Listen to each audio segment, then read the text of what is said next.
Fala, tropa, beleza? Como é que tá vocês? Tudo certo? Mr. James fez a convocação aí, tamo junto aí, Bootcamp 2, tá? BH, promete treinamento aí voltado para os atletas mais novos, série 12 até série 15. Gente, e como a gente vai montando tanto conteúdo, vai montando tanta estrutura para vocês analisarem, para vocês terem caminhos, que aí quando a gente pega essa coisa no dia a dia fica fácil. Por exemplo, eu tô com 13 Pro Max aqui que tá com falha de carga, tá? Simples falha de carga, normal, no cotidiano, que às vezes o cara pega o aparelho e faz aquelas medições básicas, né? Impedância, queda de tensão, tensão, né? E ali não consegue achar nada. E eu vou falar para vocês, com alguns testes com o osciloscópio, ele consegue quantificar essa hora que às vezes a gente fica medindo. Não vou falar que a gente perde tempo, que independente de você estar medindo, seja com multímetro, seja em escala de impedância, seja em escala de queda de tensão, seja em escala de tensão, escala de resistência, qualquer medição que você faça na sua análise, ela é válida. Tá? Porém, o osciloscópio ele vem para melhorar essa performance de análise. Vou mostrar para vocês aqui alguns testes. A gente já medimos aqui os FPC, já testamos aqui tensões e aparentemente aqui já temos alguns caminhos. Vou falar para você o quanto o osciloscópio é mais rápido para trazer os caminhos da falha, tá? Vou pegar aqui o aparelho, tá? Ele está aqui nas minhas mãos, tá? Eu vou só energizar o aparelho, tá? E quando a gente energizar esse aparelho, a gente não tem que ter consumo na VBus. Tá? Por quê? Porque a gente não tem dock para fazer validação. Então eu energizei meu aparelho e vou testar aqui com o osciloscópio, tá?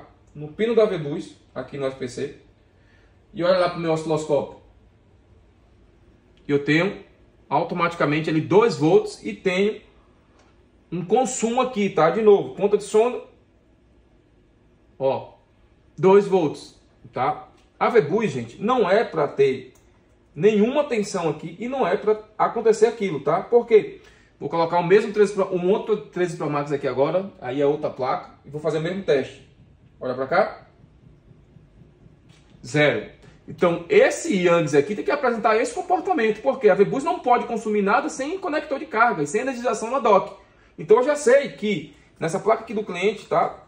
Essa outra placa aqui, ó, de serviço 919, ó, ao conectar aqui uma fonte de energia, somente encostar a ponta de prova aqui no FPC da dock, a gente já tem um consumo de 2 volts. Então, eu já sei que, seguindo aí por análise, né, a gente já sabe que a gente já tem aí, basicamente, nesses pads aqui, ó, a gente já sabe que a gente já tem uma falha por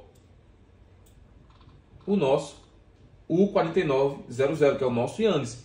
Então, não tem o que você ficar testando. Já sabe onde é que está a falha. Já vou abrir o aparelho aqui, uma placa nova, vem para cá para a bancada. Tá, tô usando uma placa comparadora aqui, uma placa que não foi aberta ainda, é uma placa nova, ó. É uma placa que a gente já vai abrir sabendo que tem falha no nosso Young's. Claro que para confirmar isso, eu fiz alguns outros testes. Eu medi a VBAT, se está trabalhando, se tem uns 4.2 da VBAT. Eu testei os protocolos aqui, se está saindo carga, porque aqui aí tem níveis de carga de 1.2 e 1.8, porque esses níveis de carga também saem no nosso Young's. Testamos validação. Testamos as malhas S75 e tudo que a gente testou, a única coisa que deu falha foi simplesmente na VBus consumindo. Então a gente já sabe que vai, agora sim a gente já está preparado para abrir essa placa e trabalhar com o nosso Young's. Daqui a pouco a gente volta com o resultado, beleza? Próximo passo, a separação, já que a gente encontrou falha, tá? Passo importante, tira as proteções da placa, tá? Aquelas proteções que vem no fundo da placa, se você deixar com ela, vai dissipar mais calor e vai demorar no processo de separação, tá? Tira também as vedações que ficam aqui próximo aos FPC, tá? Os heatsink, né? A proteção que vem aqui para proteger os componentes. Eu trabalho com separação pela separadora. Você que usa a estação, você que trabalha com o tipo de separadora, não tem problema. Desde que você domine, tá?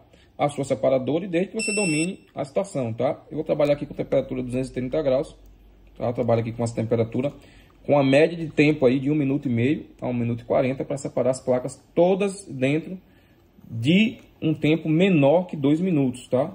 Então já apliquei a minha placa, vou aqui já fazendo o processo de fluxo, tá? Nas laterais da interpose, precisa colocar o fluxo toda a placa, só nas laterais, para esse fluxo aí tentar, né, ser introduzido aí na interpose e acelerar o processo de solda da interpose, tá? Aqui a gente vai começar a fazer os acessos, aí sentindo como é que tá essa solda, tá? Para não deixar a placa entrar em fusão a ponto de toda a parte superior entrar em fusão, tá? Então é bem interessante que você venha com a pinça aqui sentindo como é que tá aqui o nível de solda, se já tá entrando em fusão, né? Para você, em algumas placas, alguns modelos aqui, ó, já entrou em fusão. Já desligo, tá? E já venho separar minha placa, tá? Então tem que ser muito preciso e muito rápido. Fez a separação, tá? Levanta a sua cara B, deixa ela afastada um pouquinho, tá? E agora vamos trabalhar com a cara A e depois a gente volta com o próximo passo. Então, tropa, já com a placa separada, a gente já colocou aqui um rosinho aqui para identificar se era ele mesmo, conforme a gente já sabia, né? Já detectou que realmente é o nosso Yangtze, tá? Vamos só trabalhar com ele aqui, fazer a sua remoção e ver se a gente volta aí com outro Yangtze e se a PEMID não, perdão, a VBUS volta ao seu estado normal, tá?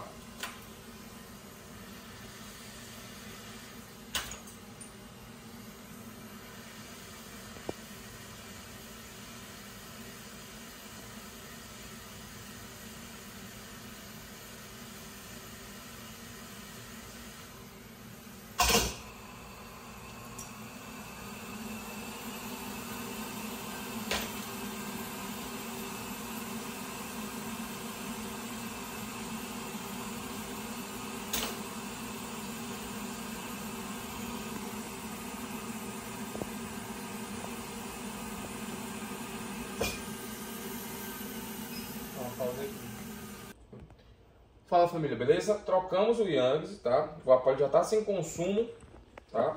Na VBUS, tá? Tá normalizado, porém o aparelho já está ligando normal, porém não reconhece acessório, tá? Então eu poderia simplesmente trocar o Yangtze de novo, né? Pensando que ele não poderia estar bom. Porém, como eu já troquei o Yangtze uma vez, eu vou agora verificar se não temos falhas também no sistema USB. E aí o que é que eu pego? Eu tenho um resistor aqui, ó, no 13 Pro, fica aqui próximo desse indutor aqui ao lado de PMIC de display 13 Pro Max, tá? E no 13 Pro fica aqui no centro, próximo do que está o oscilador. Então o 13 Pro fica aqui e 13 Pro Max fica aqui, ó, do lado desse indutor. Então o que é que eu vou fazer aqui basicamente, tá? Eu vou ver se o lado do Yangtze, que é o lado de baixo, tem a validação de 5 volts, tá? E a gente tem aí uma validação de 5 volts. Porém o lado de cima, que é o crack, precisa também desses 5 volts. E o lado de cima, ó, não tem nada, tá? Então aqui o que é que você vai fazer? Você vai testar em escala de resistência esse resistor para ver se ele está padrão, né? Esse resistor aqui é um resistor de 100K. Vai ver se o resistor está bom com os 100K. Se ele tiver tudo ok, provavelmente o nosso crack também sofreu uma autodescarga aí, está falhando, tá? Então, segundo passo da análise, a gente já concluiu uma falha que era no nosso Yangtze. Agora a gente vai para a segunda falha, que é verificar se é o crack ou se é o resistor, beleza? Então família, agora sim, tá? O celular já está aí com raio, tá?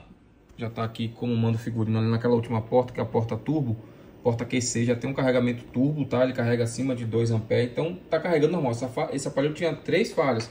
Primeiro, VBUS consumindo, teste ali com o osciloscópio crucial, né? Porque sem conector VBUS não tem que dar nenhum consumo, tá? E aí tá consumindo 2 volts, já nos leva direto para o Yangtze, tira o Yangtze, coloca a outra VBUS, normaliza tudo certinho, só que aí o aparelho voltou a carregar, post boot ok, porém sem reconhecer o raio, beleza. Primeiro passo, ok. Fomos lá para o teste de validação lá do USB RVP. Resistor, de um lado tinha 5 volts, do outro lado não tinha 5 volts. Depois que trocamos o Yangtze, o lado do resistor passou a dar 5 volts. Porém, um lado do crack não tinha 5 volts. E aí trocamos o crack, beleza. Voltou a ter validação. Porém, eu tinha 5 volts do lado do resistor do Yangtze e 4 volts do lado do crack, né? E aí eu medi com a placa comparadora aqui e tem que ser exatamente 5 volts dos dois lados.